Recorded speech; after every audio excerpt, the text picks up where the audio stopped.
बात कर रहे थे व्हाट इज डेमोक्रेसी और इसको डिफाइन करने की जरूरत क्यों पड़ती है। तो एक टीचर और स्टूडेंट में और पूरी क्लासरूम में ये डिस्कशन चल रहा था जिस पे हम बात कर चुके हैं। और आज हम बात करेंगे अ सिंपल डेफिनेशन की। ठीक है, तो एक सिंपल डेफिनेशन के रूप में अगर देखें तो let us get back to our discussion on similarities and differences among government that are called democracies. देखो, कभी भी एक जो व्यक्ति है या ग्रुप ऑफ पीपल है उनकी राय एक चीज पर लाना ना बहुत ज्यादा डिफिकल्ट है। ठीक है, उसके लिए बहुत सारे डिस्कशंस होते हैं, डिबेट होते हैं, तब जा करके कोई बात सामने आती है। तो one simple factor common to all democracies, मतलब ये जितने भी लोकतंत्र की बात कर रहे हैं उसमें ये है कि the government is chosen by the people. We could just start with a simple definition. अब देखो, जो गवर्नमेंट होती है वो हम लोग ही चुनते हैं, कोई और नहीं चुनता है, या अपने आप गवर्नमेंट नहीं बन जाती है। इलेक्शंस होते हैं, हम लोग उन्हें चूज करते हैं। ठीक है, तो democracy is a form of government in which rulers are elected by the people. हम हमारे प्रतिनिधि खुद चुनते हैं जो हमें रूल करते हैं। ठीक है, तो this is a useful starting point. This definition allow us to separate democracy from forms of government। मतलब लोकतंत्र और जो लोकतंत्र को करने वाली सरकारें हैं, फॉर्म्स ऑफ गवर्नमेंट है, अलग अलग, उनसे थोड़ा अलग करती है। ठीक है, that is clearly not democratic. The army ruler of Myanmar were not elected by people. अब जो आर्मी रीजन था आपका म्यांमार का, वहां पर लोग क्या नहीं कर पा रहे थे, वहां पे लोगों ने अपने रूलर को नहीं चूज करा था, वहां पे आर्मी रूल था। ठीक है, those who happened to be in control of the army became the ruler of the country. People had no say in this decision. Dictator like Finet Chili are not elected by the people. This is also applies to monarchies. Monarchies क्या होती है, जहां पर राजा का rule चलता है। ठीक है, मोनार्की रूल क्या होता है बेटा, जहां पर किंग या क्वीन रूल करती है। ठीक है, और डिक्टेटरशिप क्या होती है, जहां पर एक व्यक्ति है, जैसे चाइना का आपका ये जापान और वाला रीजन है, वहां पे क्या है, डिक्टेटरशिप चलती है, वहां पे एक व्यक्ति का ही निरंकुश शासन चलता है।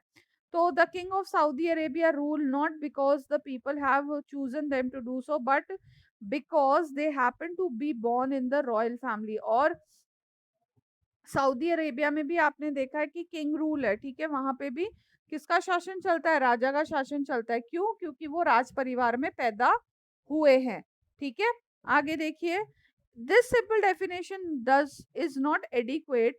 इट रिमाइंड अस दैट कि डेमोक्रेसी इज पीपल्स रूल, मतलब लोगों का शासन है। But if we use this definition in an unthinking manner, we would end up calling almost every government that hold an election is a democracy. That would be very misleading, as we shall find out in chapter 3। मतलब ये हमें पता चलेगा chapter 3 में जब हम इसकी detail study करेंगे।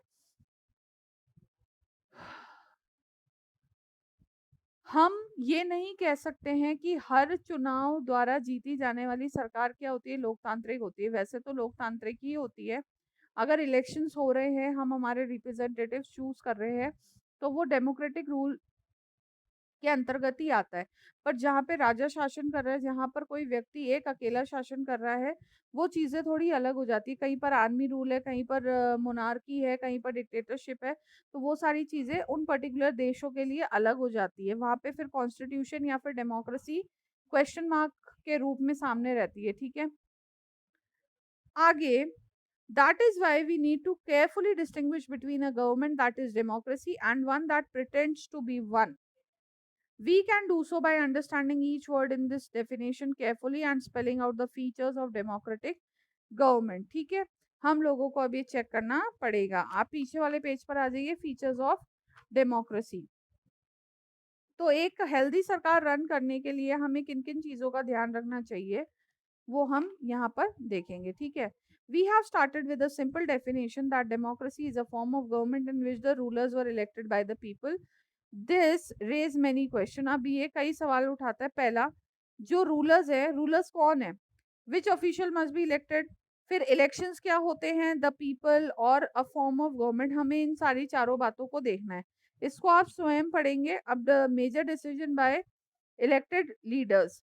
ठीक है, इसको एक बार आप खुद रीड आउट कीजिए और मैं ना इससे रिलेटेड आपको एक वीडियो भेजती हूँ, क्योंकि आपको उससे ज्यादा इजीली समझ में आ जाएगा। ठीक है, एक स्टोरी के फॉर्म में, नहीं तो इसको मैं ही कंटिन्यू करूंगी इस चैप्टर को। ठीक है, फिलहाल जो पेज पीछे वाला पेज है ना बेटा, पेज नंबर 3 पे जो हमने एक छोटा सा पैराग्राफ डिस्कस करा है, और आगे का आप पढ़ोगे तभी समझ में आएगा। पेज नंबर 5 तक आपको रीड आउट करना है इस चैप्टर को।